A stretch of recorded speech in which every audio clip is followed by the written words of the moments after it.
Hey there! Ever found yourself staring at your screen, scratching your head, wondering why your network's acting up? Or maybe you're a seasoned IT professional looking to sharpen your troubleshooting skills? Well, you're in the right place. Network troubleshooting can feel overwhelming, but if you approach it systematically, you'll be able to pinpoint issues faster. Today, we're going to walk through a structured approach to troubleshooting, starting from layer 1 and working our way up to layer 7. Each step of the way, we'll look at common problems, practical tools you can use, and real-world examples that you can apply right away. Welcome to Bluehat Cybersec Academy. Let's start at the very bottom of the OSI model with layer 1, or what we call the physical layer. This is all about the physical components of your network, the cables, switches, and routers. The issues at this layer are usually easy to spot because they often come down to something as simple as a loose cable or a device that's not powered on. If you're troubleshooting at the physical layer, here's what you'll want to check. First, make sure all your cables are securely plugged in and that none are damaged. You'd be surprised how often a frayed Ethernet cable can cause headaches. Also, check your devices for power issues.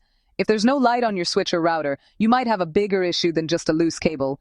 To help with this, you can use tools like cable testers to check for faulty wiring, multimeters to measure the power levels, or just rely on the link lights on your network devices to verify if they're connected properly. Here's a real-world example.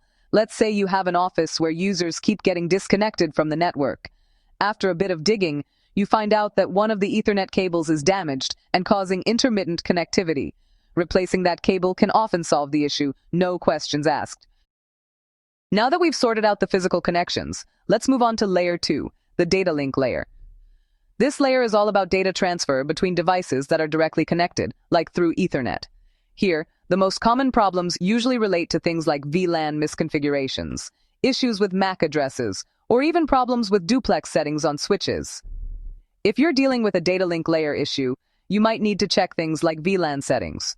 Sometimes devices can get placed on the wrong VLAN, and suddenly they can't talk to other devices on the network.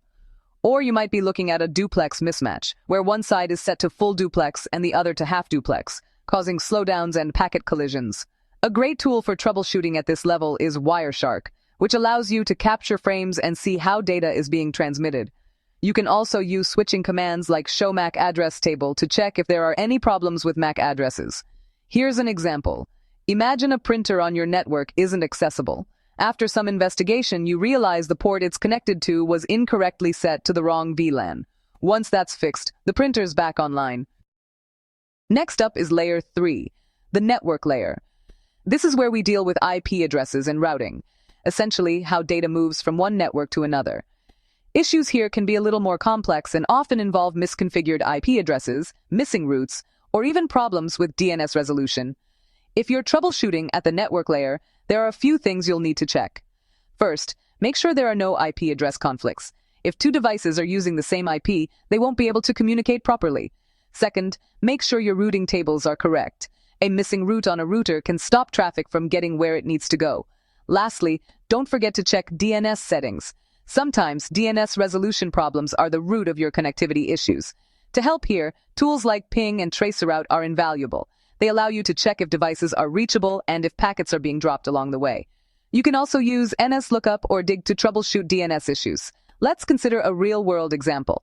A remote office can't access servers at the main office. A quick traceroute reveals that the router in the main office is missing a route to the remote network. Once the correct static route is added, everything starts working again. Now, let's move on to layer 4, the transport layer. This is where we manage the flow of data between applications, using protocols like TCP and UDP. At this layer, we're dealing with things like TCP connection issues, port availability, and flow control. If you're troubleshooting at layer 4, you'll often be checking if certain ports are blocked, or if there's an issue with how the connection is being established. TCP connections are all about the handshake. So if you're having trouble connecting, it might be because the three-way handshake isn't completing properly. You can use tools like Telnet or SSH to check if a specific port is open. Wireshark is also handy here to capture and analyze the traffic, and Netstat will help you see all active connections and listening ports. A real-world scenario here could be, you're trying to access a web app, but it won't load. After using Telnet, you discover that port 8080 is blocked by the firewall. Once the port is opened, the web app loads without issue. Next, we're moving on to layer 5, the session layer. This layer manages the sessions between different applications. Think of it like the connection manager. If users are getting disconnected from their VPN or a session keeps timing out, you might be dealing with an issue at this layer. If you're troubleshooting session layer issues, you'll want to check for session timeouts, authentication problems, or connection resets. You might need to dive into logs to see if there are any issues with session initiation or termination. Sometimes you'll find that the timeout settings are too short or that the application isn't properly managing the session. One example, let's say a user keeps getting kicked off their VPN every 30 minutes. Looking at the logs, you find that the server is set to disconnect idle users too quickly. By adjusting the timeout setting, the user stays connected without any issues. Now let's talk about layer 6, the presentation layer, which handles data formatting, compression, and encryption. Issues here can cause data corruption or problems with SSL or TLS encryption, making this layer critical for secure communication. If you're troubleshooting at layer 6, it's often related to things like mismatched encoding formats or encryption errors. If you're having trouble with secure connections, you might need to inspect your SSL or TLS certificates. A great tool for this is OpenSSL, which lets you check the validity of certificates and troubleshoot SSL or TLS handshake issues. Wireshark can also capture encrypted traffic to help you pinpoint where things are going wrong. Here's a real-world example. A user can't access a website because of a certificate not trusted error. By inspecting the certificate using OpenSSL, you find that it's expired. Once the certificate is renewed, the secure connection works as expected. Finally, we've reached layer 7, the application layer. This is where all the high-level protocols operate. Things like HTTP, FTP, DNS, and even email. Issues at this layer are often specific to a particular application, like a web service or a file transfer protocol. If you're troubleshooting the application layer, you'll often deal with HTTP errors, DNS resolution problems, or application crashes. Use browser developer tools to check for HTTP status codes or to diagnose issues with web apps. And don't forget to check the application logs, as they can provide critical insights into what's going wrong. For instance, you might have a website that won't load.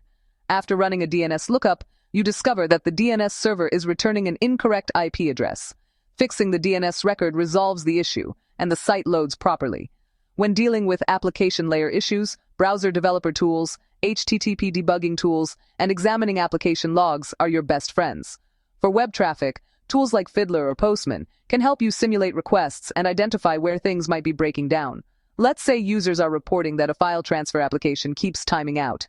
After investigating, you discover that the server application is set to use an incorrect file path, which prevents data from being processed correctly. By fixing the file path in the server configuration, the application works as expected. And that's how you troubleshoot across all 7 layers of the OSI model. Whether it's checking cables at layer 1 or resolving application errors at layer 7, following a structured approach will help you get to the root of the issue quickly and efficiently. Thanks for watching Bluehat Cybersec Academy. If this video added value to your day, give it a like, share it with someone who could benefit, and subscribe for more practical networking and cybersecurity content from Bluehat Cybersec Academy. Drop a comment below. We'd love to hear how you're applying these concepts in your own environment. See you next time. Stay curious, stay secure, and keep building networks that actually work.